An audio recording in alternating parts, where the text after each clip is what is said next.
Hello everyone, welcome to this session of Textbook Super Coaching. Myself Preeti, your paper 1 faculty. So अभी MP set का examination होने वाला है. So paper 1 के regarding बहुत सारे स्टूडेंट्स के डाउट है कि मैम किस तरीके से हम प्रिपेयर करें, बिकॉज ऑलमोस्ट आप लोगों के पास टेंटेटिव 30 डेज हैं. अगर मैं बफर टाइम की बात करूँ 30 भी नहीं है, क्योंकि आज तो ऑलरेडी आपका 30 जैन हो चुका है. फैब के अंदर आप लोगों के 30 डेज होता ही नहीं है. सो आप ओवरऑल देख सकते हो कितना बफर टाइम आप लोगों के पास बचा है. सो अगर आप लास्ट मिनट पे, जैसे कि मैं नेट के अंदर भी आप लोगों को बताती हूँ कि आप लोगों को जब भी एग्जाम नजदीक आता अपनी स्ट्रैटेजी में बदलाव करना पड़ेगा. सो सेम आपको सेट एग्जाम्स में भी करना पड़ेगा. लास्ट के 30 डेज के अंदर वो कौन से टॉपिक्स हैं जो आपको अपना नेट क्रैक करने में, आपको सक्सेस दिलाने दिलाने में मदद करेंगे. सो आज मैं अराउंड वो 40 टॉपिक्स आपको बताऊंगी जो हर बार हर सेट एग्जाम में रिपीट करता है. एमपी सेट के लिए तो इंपॉर्टेंट है ही है, उसके अलावा बाकी सेट एग्जाम, चाहे गुजरात सेट है, वेस्ट बंगाल सेट है, हिमाचल सेट है, और भी बहुत सारे स्टेट है जो सेट एग्जाम लेते हैं. सो उसके अंदर आप लोगों को ये मदद करने वाला है. सो 80 प्लस मार्क्स जहां से मैक्सिमम सवाल बनते हैं. Let start with the session without wasting any time. उसके अलावा अगर कोई एमपी सेट रिगार्डिंग क्वेरी है, पेपर 1 की क्वेरी है, तो कमेंट सेक्शन में आप ड्रॉप कर सकते हो. सो कौन से वो लिस्ट ऑफ टॉपिक हैं जो आप लोगों को एग्जाम में करके ही जाने. वन बाय वन हम लोग टॉपिक करेंगे. जो आपकी बहुत हाई वेटेज की यूनिट है वहां से हम लोग शुरू करते हैं. सबसे पहले मैं शुरू करूंगी आईसीटी. नंबर 1 पे आप लोगों का आता है मेमोरी और उसके टाइप्स. आपके पास रैम, रोम, ठीक है, इस तरीके से बहुत सारी मेमोरी अलग अलग टाइप्स हैं, तो उससे रिलेटेड आपसे क्वेश्चंस पूछे जाते हैं. आफ्टर दैट यहाँ पर आप लोगों का टॉपिक आता है सॉफ्टवेयर और उसके टाइप्स. नंबर 3 अगर मैं टॉपिक की बात करती हूँ, वी हैव प्रोटोकॉल. प्रोटोकॉल में आप लोगों के जैसे कि एसएमटीपी है, आपका एफटीपी है. इधर आपसे मैच द फॉलोइंग के बहुत ही ब्राइट चांसेस हैं वो क्वेश्चन आपसे पूछे. बहुत सारे प्रोटोकॉल्स है, जो ओएसआई मॉडल हो गया, टीसीपी आईपी हो गया, देन आपका जैसे मैक एड्रेस हो गया, आईपी एड्रेस हो गया. ये प्रोटोकॉल्स का टॉपिक आपको जरूर से करना है. नंबर 4 अगर मैं बात करती हूँ, एक क्वेश्चन आप लोगों का डिजिटल इनिशिएटिव से हाईली आप लोग एक्सपेक्ट कर सकते हो. डिजिटल इनिशिएटिव, और ये भी आपका मैच द फॉलोइंग की हाई प्रोबेबिलिटी है क्वेश्चंस में आने की. नंबर 5, आप कम से कम 2 करंट अफेयर मान के चलोगे. ठीक है, 2 करंट अफेयर हम मान के चलेंगे आपके स्टेट से रिलेटेड. स्टेट से रिलेटेड जैसे एनर्जी वाला जो पार्ट है उसको आपने कवर करना है. ठीक है, कोई एजुकेशन में स्कीम आती है वो आपने करना है. कोई लेटेस्ट जैसे कोई आईसीटी का कोई ऐसा इनिशिएटिव लिया गया है. सो 1 से 2 का हम लोग एक्सपेक्ट कर सकते हैं करंट अफेयर. यहाँ पर 1 से 2 क्वेश्चन आउट ऑफ 50 आपके बन सकते हैं. नंबर 6 अगर मैं टॉपिक की बात करती हूँ, अभी आईसीटी के ऊपर ही है, तो यहाँ पर आप लोगों से कोई ना कोई फुल फॉर्म पूछ ली जाती है. ठीक है, या फिर आप लोगों से यहाँ पर अलग अलग नेटवर्क डिवाइसेस होती हैं. नेटवर्क डिवाइस हो गया, या फिर कम्युनिकेशन सिंक्रोनियस. सिंक्रोनियस कौन सा है. तो ये आपके 5-6 वो टॉपिक हैं जो बार बार पूछे जाते हैं. उसके बाद नेक्स्ट हमारा टॉपिक आ जाता है डेटा इंटरप्रिटेशन. डेटा इंटरप्रिटेशन में अगर मैं नेट की बात करती हूँ, एक ही सेट से 5 क्वेश्चन पूछे जाते हैं. बट सेट में थोड़ा ट्विस्ट होता है. सेट एग्जाम्स में क्या करता है, एक डीआई सेट देगा आपको, ठीक है, उससे रिलेटेड एक क्वेश्चन. दूसरा डीआई सेट आपको देगा, उससे रिलेटेड एक क्वेश्चन. इस तरीके का पैटर्न यहाँ पर मैक्सिमम केस में देखने को मिलता है.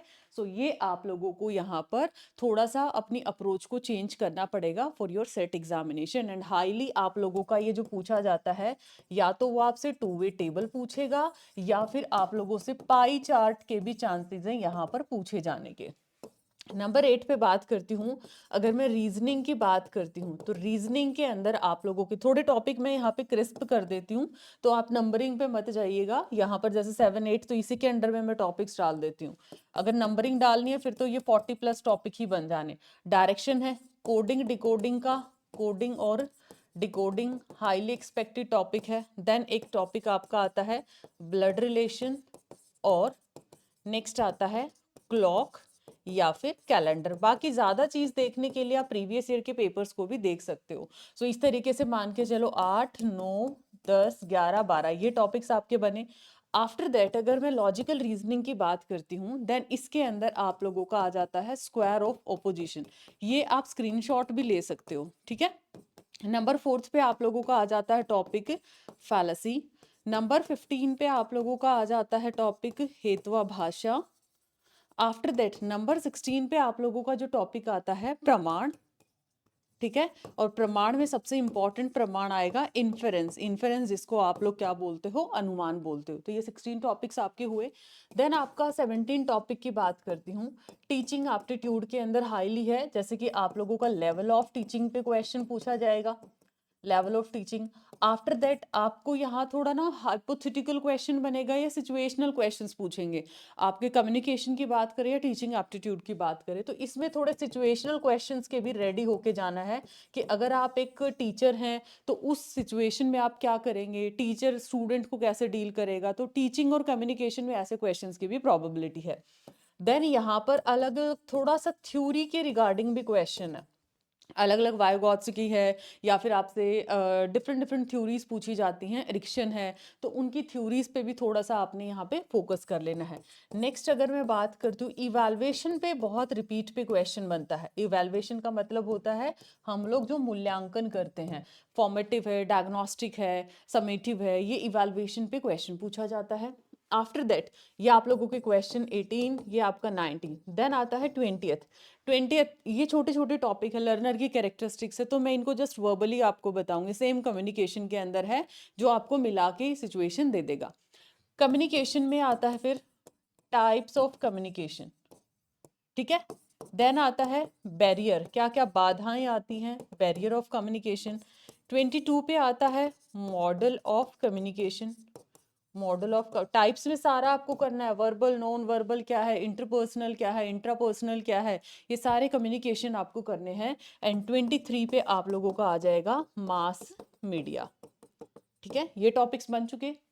देन उसके बाद 24th पे अब आता है रिसर्च एप्टीट्यूड। रिसर्च एप्टीट्यूड के अंदर अनुसंधान जो है आप लोगों का, रिसर्च एप्टीट्यूड के अंदर जो टॉपिक नंबर 1 है वो है आपके पास टाइप्स ऑफ रिसर्च। सबसे पहला जो टॉपिक आता है रिसर्च के प्रकार पे आता है।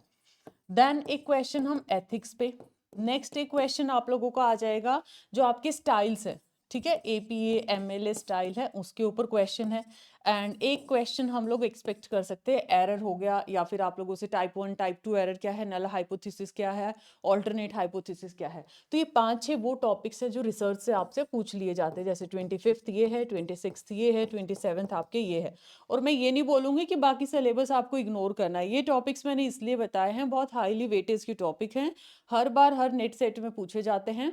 बाकी आपके पास अगर समय था और आपने बहुत शुरू से तैयारी कर रखी है तो अपना आराम से पूरे सिलेबस को और पीवाईक्यूज को अच्छे से लगा के जाओ। ऐसा नहीं है कि इनके चक्कर में आपने पूरा सिलेबस छोड़ देना है, मैंने हाईली वेटेज वाले टॉपिक आपको बताए हैं। देन अगर मैं बात करती हूँ यहाँ पर, उसके बाद हायर एजुकेशन। हायर एजुकेशन में एक क्वेश्चन आपका हाईली एक्सपेक्टेड है, एनईपी 2020, और इसमें फैक्चुअल क्वेश्चन के ज़्यादा ब्राइट चांसेस हैं। देन आपका आता है कमीशंस और कमेटी। कमीशन और कमेटी, उनकी कोई रिकमेंडेशन पूछ लेगा, एस्टेब्लिशमेंट ईयर पूछ सकता है, या फिर आपसे पूछ लेगा कौन उसके चेयरमैन थे, इस पे क्वेश्चन आएगा। 30th पे आ जाता है रेगुलेटरी बॉडीज पे क्वेश्चन। रेगुलेटरी अलग अलग बॉडीज हैं, उनके ऊपर क्वेश्चन आ जाएगा। जैसे अभी रिसेंट में एक एग्जाम हुआ था, उसमें नैक की वर्किंग पूछ लिया था, आपसे एआईसीटी की वर्किंग पूछ सकता है, higher education commission of India का आपके वर्टिकल्स पूछ सकता है। तो इस तरीके से नंबर 31 पे आप लोगों को एंशियंट एजुकेशन करना है, आपको करना है एंशियंट एजुकेशन, प्राचीन शिक्षा आपने करनी है। 32 अगर टॉपिक की बात करती हूँ तो अब आते पीडी के ऊपर। पीडी में आपका एक आता है एसडीजी एमडीजी, ये दोनों टॉपिक मैंने कंबाइन लिख दिए हैं, तो कंबाइन ही करते हैं। 31 के ऊपर एक आपसे डिजीज पे क्वेश्चन बहुत सारे एग्जाम्स में आता है। डिजीज मतलब इसकी कमी से कौन सी कोई एक पर्टिकुलर आपको एलिमेंट दे दिया कि इसकी कमी से कौन सा रोग होगा, तो या फिर इसका अगर ओवर हो जाता है उसकी वजह से क्या प्रॉब्लम आती है, तो वो चीज़ आपको करना है। अगर मैं नेक्स्ट क्या है आपका 33 था ना, हाँ, नेक्स्ट है आपके पास 34, पोल्यूशन पे क्वेश्चन आ सकता है, ठीक है। 35 आप लोगों का टॉपिक बन जाएगा, जहां पर आप लोग जो जैसे जिस तरीके से आप लोगों के प्रोटोकॉल्स जाते हैं, ठीक है, आपके क्या हैं प्रोटोकॉल्स आते हैं। इस इन प्रोटोकॉल्स में कौन से, जैसे कि आपका मॉनिटरल प्रोटोकॉल किसके साथ अलाइंड है, ठीक है, आपके ये बहुत सारे प्रोटोकॉल्स हैं, तो उनके ईयर्स, एस्टेब्लिशमेंट ईयर्स, वो आप लोगों को याद रखना है।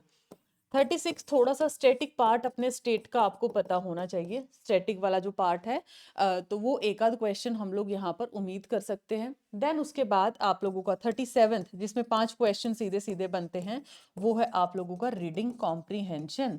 ये सिर्फ प्रैक्टिस बेस है और सारा कंटेंट करने का सबसे बेस्ट तरीका है, पिछले जो हमने नेट के लिए मैराथन्स कंडक्ट किया था, चाहे 12 घंटे की मैराथन्स है, चाहे शॉर्ट्स रिवीजन है, वो आप कर लीजिए, प्लस पिछले 3-4 साल के पीवाईक्यूज़ कर लीजिए। मैं इनका पेपर भी आपको सॉल्व करवा दूँगी पिछले 2-3 साल के, ताकि आपको आइडिया भी लग जाएगा किस तरीके के क्वेश्चन वन लाइनर पूछे जाते हैं। अच्छी चीज़ ये है कि आपका जो सेट एग्ज़ाम्स में उसमें वन लाइनर क्वेश्चंस बनते हैं, जबकि नेट आपसे बहुत हेवी थ्योरेटिकल और एप्लीकेशन बेस्ड क्वेश्चंस पूछता है। अब आती है बारी आपके लिए गुड न्यूज़ देने का। गुड न्यूज़ क्या रहेगा? आपको पता है गारंटीड सिलेक्शन प्रोग्राम बहुत ही इम्पोर्टेंट है। अगर आप लोग बार-बार फेलियर्स का सामना कर चुके हो या फिर आपको लगता है जी हमें फर्स्ट अटेम्प्ट में एग्ज़ाम करना ही करना है। फीचर्स देखो पहले तो, रिकॉर्डेड दिसंबर बैच आपको मिलेगा। पेपर 1 और पेपर 2 अभी करंट का लाइव भी आपको मिलेगा। वीकली प्रोग्रेस अपडेट, आपको लगता है ना कि कितना पढ़ा कितना नहीं है समझ ही नहीं आता, तो वो प्रोग्रेस रिपोर्ट भी आपको मिलने वाली है। Topper workshop, PhD mentorship, performance review भी रहेगा, जो कि हम लोग अपना इवैल्यूएशन नहीं करते हैं। सीधी डिजिटल नोट्स जहां पर आप लोगों को माइंड मैप के थ्रू सिखाया जाएगा। प्रैक्टिकल यहाँ पर questions, LMRC, last minute revision capsule, ये सब कुछ आपको मिलने वाला है फॉर पेपर 1, पेपर 2।